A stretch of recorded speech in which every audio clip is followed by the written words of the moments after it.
Le dernier quart d'heure de Smart Bourse, chaque soir c'est le quart d'heure thématique et chaque lundi le thème c'est celui des États-Unis avec notre quart d'heure américain et nous retrouvons donc ce soir Pierre-Yves Dugas, correspondant américain pour ce quart d'heure de début de semaine. Bonsoir Pierre-Yves, merci beaucoup d'être fidèle au poste, ravi de vous retrouver. Les choses bougent très très vite, un sujet qui a été encore assez peu abordé je trouve au milieu du fracas des 50 premiers jours d'exercice du pouvoir de Donald Trump et de son administration. C'est la question de la loi de continuation budgétaire qui avait été votée en fin d'année dernière pour permettre au budget américain de continuer de s'exercer jusqu'au 14 mars minuit, si je ne dis pas de bêtises. Pierre-Yves, c'est donc la semaine pour se poser la question de savoir si un nouveau shutdown est possible. Alors c'est possible, mais à mon avis, ça n'est pas vraisemblable. Donald Trump a convoqué à la Maison-Blanche le Freedom Caucus. Ils sont une grosse douzaine. Ce sont les gens de la droite du Parti républicain à la Chambre des représentants. Et il leur a dit, écoutez, si vous ne votez pas pour cette Continuing Resolution, comment vous avez dit en français? Je ne connaissais même pas le terme. Voilà. C'est les services votés, en gros. Hein. Si vous ne votez pas pour ce paquet de 99 pages, qui augmente très légèrement les dépenses militaires par rapport à l'année 2024 et réduit très légèrement les dépenses discrétionnaires non militaires par rapport à 2024, si vous ne votez pas pour ça, ce qui nous permettrait de respirer jusqu'au 30 septembre, nous les républicains, nous allons passer pour des imbéciles et des amateurs et provoquer un shutdown qui ne va pas arranger nos affaires. 2, vous allez empêcher l'excellent Elon Musk de continuer de faire son métier, d'aller tailler, soit à la hache, soit au scalpel, ça dépend des jours, dans les dépenses qu'il considère comme la gabegie absolue à Washington.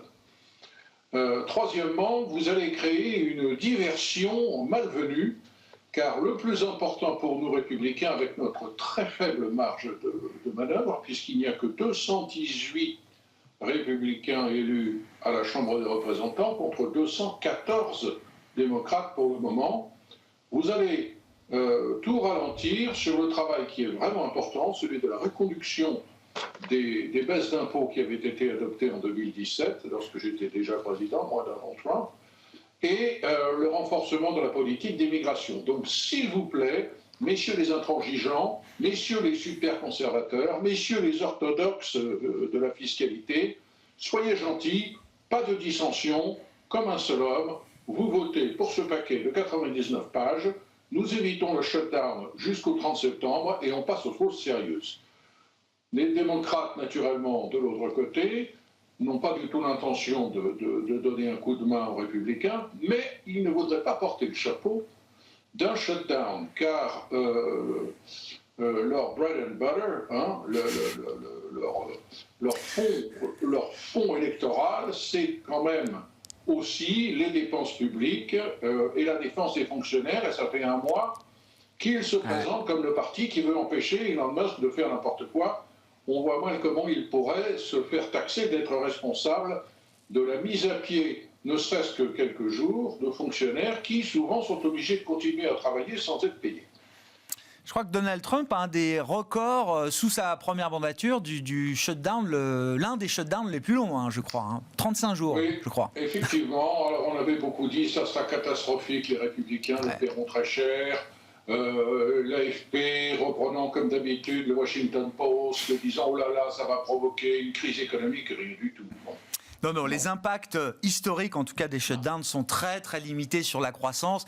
Alors après, les marchés peuvent monter, peuvent baisser pendant les périodes de shutdown, mais tout n'est pas lié non plus à la fermeture de ces services et de ces administrations américaines pendant une période donnée. À suivre donc quand même ce débat budgétaire et l'enjeu de cette loi budgétaire d'ici ce vendredi 14 mars à minuit, Pierre-Yves. Parmi les mystères également qui apparaissent 50 jours après l'installation de Donald Trump au pouvoir. C'est le problème qu'il a avec le Canada. Quel est le problème de Donald Trump avec le Canada, Pierre-Yves? Moi, j'aimais beaucoup les mystères de l'Ouest. Là, on a le mystère du Nord. Les Trumpistes eux-mêmes ne comprennent pas. Donald Trump n'a pas fait campagne contre le Canada. cet acharnement, cette obsession anti-canadienne depuis qu'il est arrivé à la Maison-Blanche, enfin ça a commencé un petit peu avant, est quand même, pardonnez-moi, assez surprenante. Alors, le Canada a 40 millions d'habitants, un grand pays vide, allié, pacifique, où quand on veut critiquer les Canadiens, la seule chose qu'on va dire, c'est qu'ils sont gentils. Mais qu'est-ce que les Canadiens ont fait à Donald Trump? Alors, il y a plusieurs explications possibles. D'abord, n'oublions pas que Donald Trump personnalise tous les rapports qu'il peut avoir avec les chefs d'État ou le gouvernement de pays étrangers. Et on peut difficilement imaginer plus l'antithèse de Donald Trump, c'est pas possible que Justin Trudeau. Il est jeune, il se sait beau, il a regardé dans les yeux d'un petit peu trop près Melania Trump au sommet de Biarritz en 2018, je crois. Il y a cette photo qui donne l'impression que Melania Trump est prêt à l'embrasser sur la bouche. Justin Trudeau, c'est le champion du wokisme, de l'internationalisme, du multiculturalisme. Il le déteste. Il le déteste et il veut se payer. Et d'ailleurs, il s'est payé. Ben oui, ça tombe bien, il s'en va. Ne sera plus Premier ministre du Canada sous peu. Donc cette explication personnelle n'est pas à négliger, même si elle peut paraître un petit peu triviale.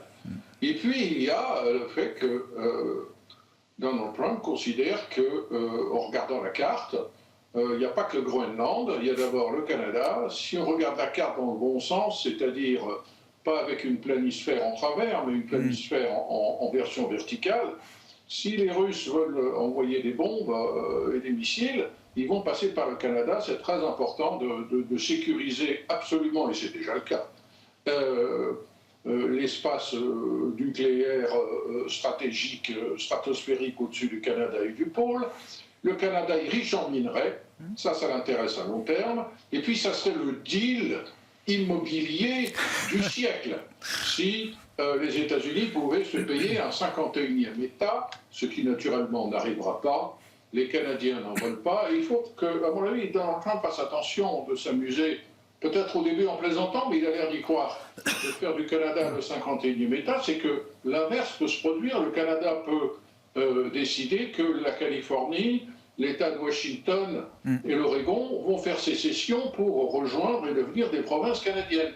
Ça ne serait pas dans l'intérêt des États-Unis. Et puis là, il y a une troisième explication qui met de mauvaise humeur Donald Trump à l'égard du Canada, c'est qu'il a tenté, au cours des années relativement récentes, de faire 3 gros deals immobiliers et que ça a été 3 catastrophes.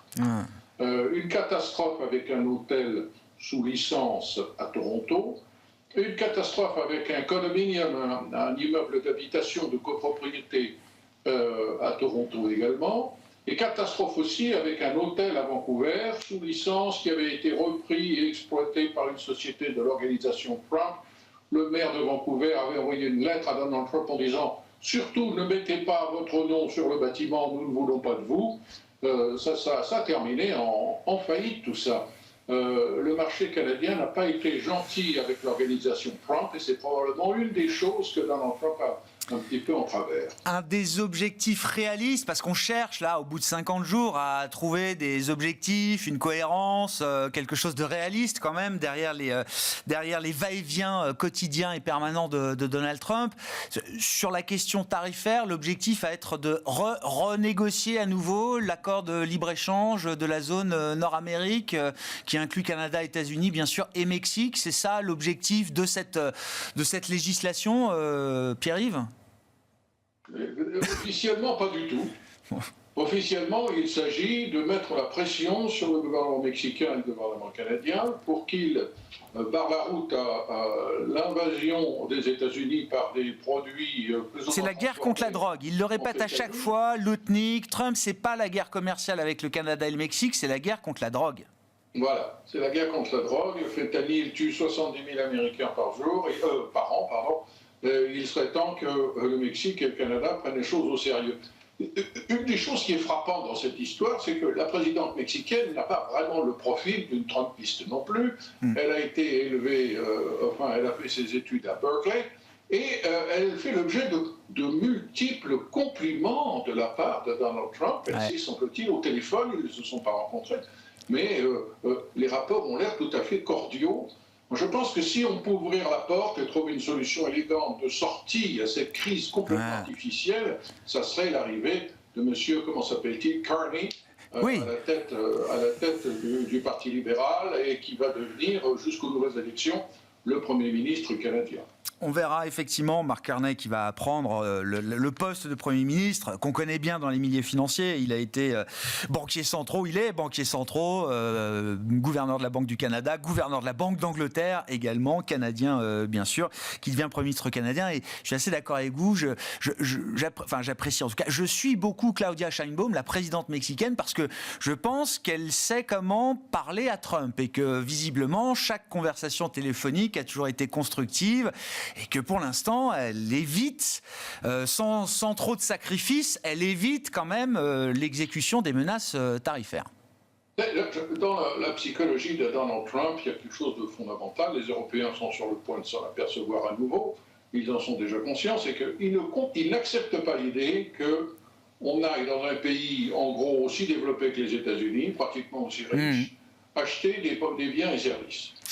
Pour lui, le fait que les États-Unis achètent des choses au Canada, c'est une preuve de faiblesse des États-Unis. Il prône un petit peu l'autarcie, il ne voit pas ce que le Canada a de plus à offrir aux États-Unis. Et ce n'est pas le cas avec le Mexique, qui est un pays où la main-d'œuvre a les meilleurs marchés, où il n'y a pas cette énorme américanisation.